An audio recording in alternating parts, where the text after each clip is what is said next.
Good morning. It's June 10th. I'm Karen Hamstra, and welcome to Title Talk. I have some great new books to show you today. But first, a commercial word for Book Page featuring Elizabeth Gilbert on this month's cover. We still have plenty of these in the rack across from the adult circulation desk, so please stop and pick one up. Take it home. It's our gift to you each month. Rita Mae Brown has a new book in her Sneaky Pie series, Mrs. Murphy.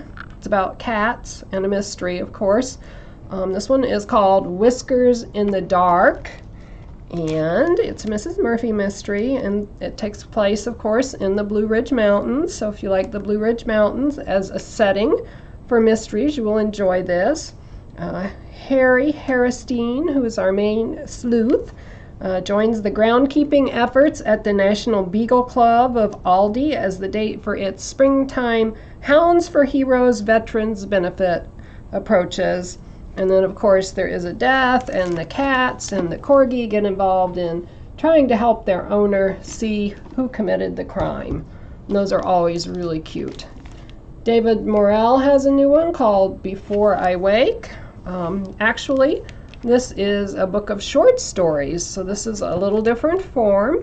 It's his third short story collection, and there are 14 stories here, and they encompass an impressive range of themes, settings, and approaches. And Morrell, of course, has long been acknowledged as a master of authentic, edge-of-your-seat action thrillers. So if you like his full-length novels, you would undoubtedly enjoy this slight change in format, something a little shorter. Here is a new one called The Right Sort of Man by Alison Monclair. It's about two women in London after World War II who have set up a matchmaking agency, and it tells the story of Tilly LaSalle, who is one of their newest clients, and she's found murdered. So presumably these two women will be working on a solution to her murder. Lauren Willig has a new one. You may be familiar with her from the Tulip Mysteries. This is a much more modern mystery, but it is still a historical because it takes place in 1954 in Barbados on a plantation there. And it's about Emily Dawson, who was always the poor cousin of an English merchant clan. She was merely a vicar's daughter. But when her grandfather died, she unexpectedly inherited a sugar plantation in Barbados. So, historical fiction fans, Lauren Willig fans, The Summer Country. It has such a pretty cover on it, too. Now we move on to a nonfiction book. This by David McCullough, The Pioneers. It's about pioneers in the middle western part of our country. This is supposed to be the hottest nonfiction book of the summer. We have this book both in regular print and large print, and to my knowledge there are no holds on either copy. So come on, people, you readers of nonfiction, readers of historical books, step up, come on down, get your copy of The Pioneers. It's at 977.02 MCC.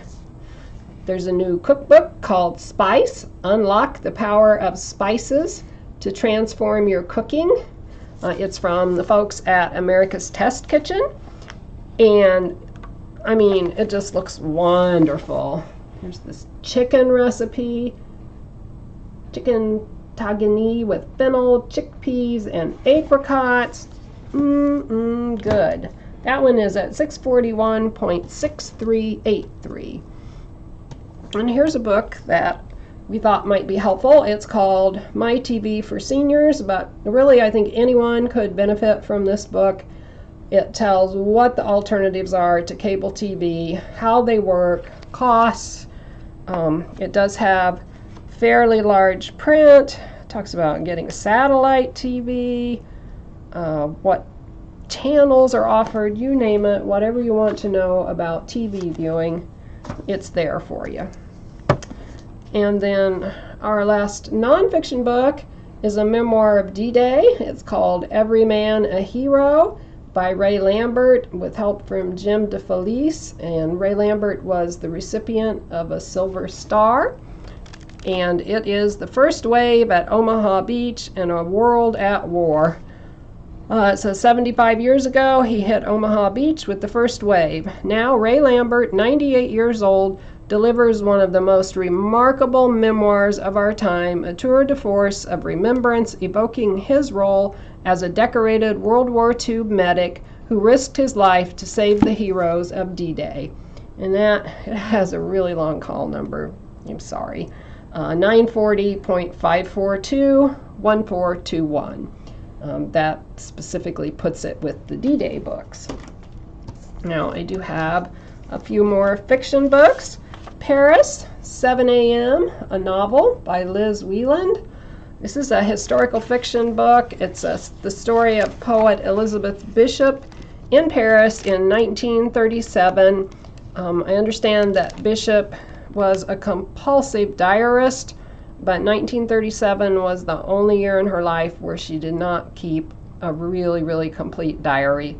So our author has taken advantage of that silence and imagined what happened to Elizabeth Bishop that year.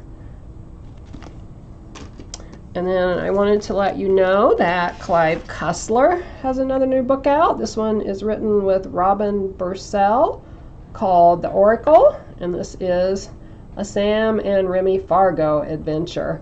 It is indeed an adventure novel.